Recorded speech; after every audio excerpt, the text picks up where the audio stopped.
The radiometer equation is a fundamental equation in radio astronomy and is really just about signal to noise. Say you have a given telescope and it has some characteristics, or you have an observation with some characteristics, some kind of weather, your hardware is working a certain way. The question is, can you see the source you want to see? The end result of this whole discussion is going to be the following simple equation. Signal to noise equals your source temperature divided by your system temperature times the square root of your bandwidth delta nu times tau, the integration time.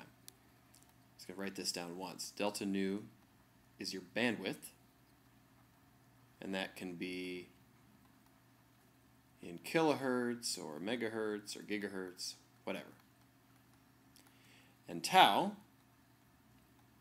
is your integration time, how long you looked at the source. Integration time in seconds. So now we need to step back and figure out why exactly it is that astronomers use all these temperatures and what do they really mean. So one way that I had it explained to me once was that radio astronomers like to think of their telescopes, possibly because radio astronomy began with electrical engineers, they like to think of their telescopes as resistors. And when you put power into a resistor, doesn't matter where it's from, you just put it through the resistor, it heats up. So say your source is brighter and it's pumping more power into this resistor of a telescope that you have, it heats up. So with that in mind, we start with the Rayleigh-Jeans approximation from the blackbody equation, which says that your specific intensity, I nu, equals 2 times k times T source over lambda squared. Now, specific intensity has units, just for a review here. Units of I nu are equal to ergs per second per centimeter squared per hertz per steradian, basically per everything. Okay, so there's I nu. So that's specific intensity. The question is now, what flux density, which is the fundamental unit of radio astronomy source observations, what flux density is received by your antenna? Well, to get that, you simply multiply your specific intensity, I nu, by the solid angle, d omega. So we're integrating over the solid angle subtended by our telescope. Say we have our little telescope here, and the sky is up here, and we have some solid angle on the sky subtended by our telescope. That's d omega. So the result is your flux density, S nu. And the units of flux density we've just gotten rid of the steradian. So it's ergs per second per centimeter squared per hertz. And just to note that the fundamental unit of flux density in radio astronomy is the Jansky, which is 10 to the minus 23 of those ergs per second per centimeter squared per hertz. Now, if we want to get to an even more intuitive, or rather, probably the first intuitive quantity, would be the power that we actually receive by the antenna. So, what we do is we take our flux density, and in order to get power, which is ergs per second per hertz, this is at a given frequency, we integrate the flux density over the area of the antenna, which then equals the power at a given frequency. So now we have power at a given frequency is just ergs per second per hertz. Now, the antenna theorem, this is something that I'm not going to prove, but I'm just going to write down for the purposes of moving on with our equation. The antenna theorem states that the effective area of your telescope times the solid angle subtended by it is equal to lambda squared. Now, we're going to step back one from power. See, we've gotten to power here. What we've effectively done, without using fancy integration, is we've just taken the specific intensity and multiplied it by the solid angle and the effective area of the antenna. And that, we have said, is approximately equal, from the blackbody equation above, to 2kt over lambda squared times omega times effective area. So we multiply both sides by omega and effective area. And by the antenna theorem, this is equal to lambda squared. So those cancel out. And here, this is equal to the flux density, S nu. So we have here that the flux density, S nu, times the effective area of the antenna equals 2 times k times t source. So we have now converted successfully, once we rewrite it, between flux density and source temperature.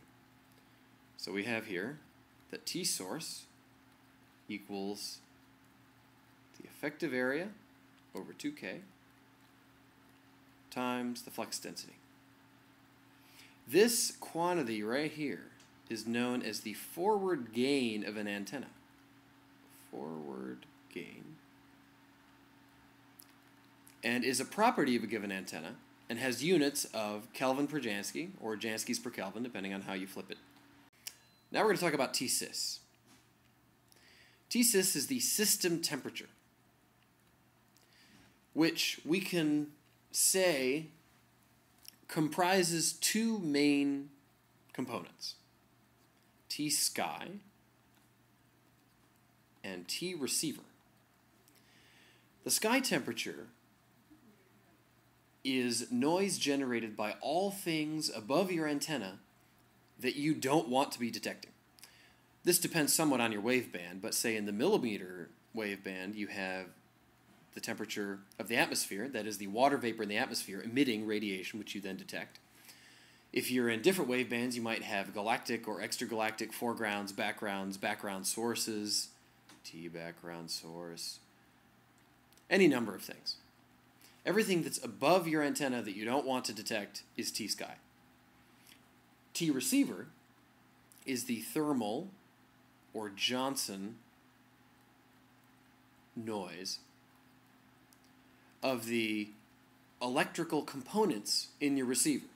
Your mixer, your amplifier, anything that has charge carriers that are jittering around at a given temperature.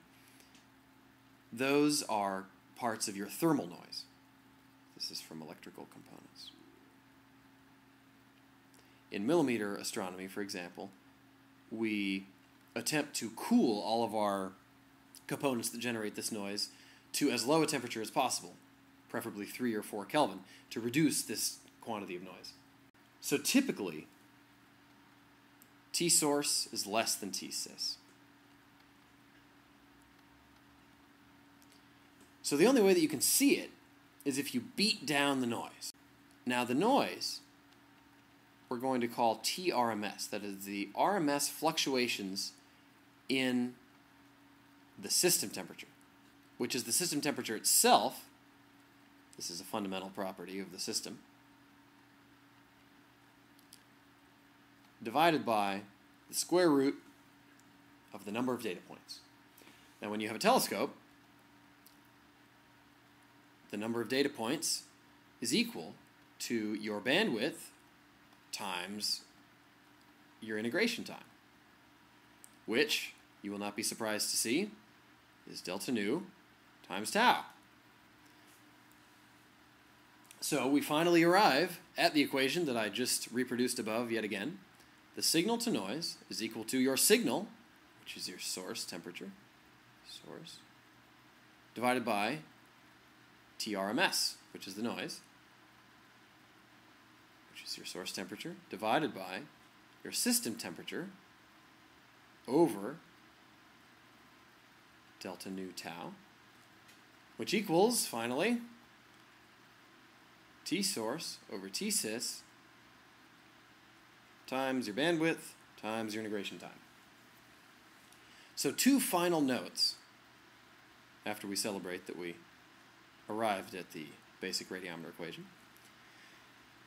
We can do two things with this equation. We can recast it in terms of the more intuitive flux density as opposed to temperatures.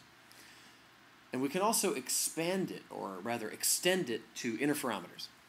So the first point, we're going to recast in terms of flux density. What we need to do is we need to rearrange the terms in the equation using this quantity, SEFD. This is the system equivalent flux density, which has units of Janskis. Units of Janskis. And this is the fundamental property of any given telescope or array of telescopes.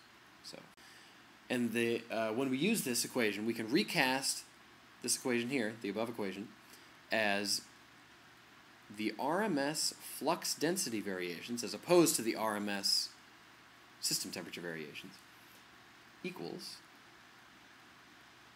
the SEFD over bandwidth times integration time. So here, the longer we integrate and the more bandwidth we have, the higher our signal to noise gets. That's good. Looking at it this way, the longer we integrate, the more bandwidth we have, the lower our flux density variations are. That should make sense as well. The final point is the extension to interferometers. And I'm not going to explain what interferometry is. You should watch the Introduction to Interferometry video before you try to fully digest this. But the form of this equation, right above, when you have many dishes, so now we have n dishes, all looking up at the source.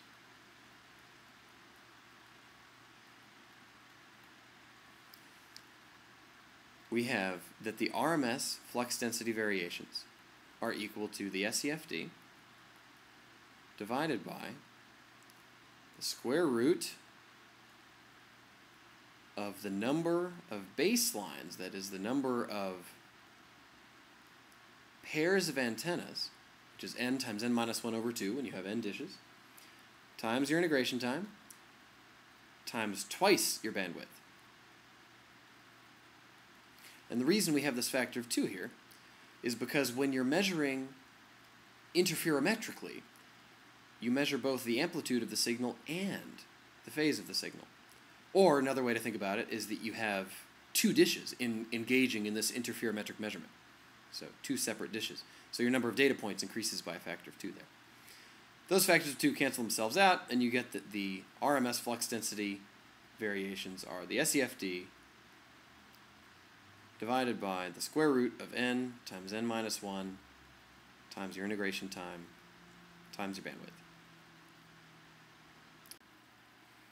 So there we have the radiometer equation.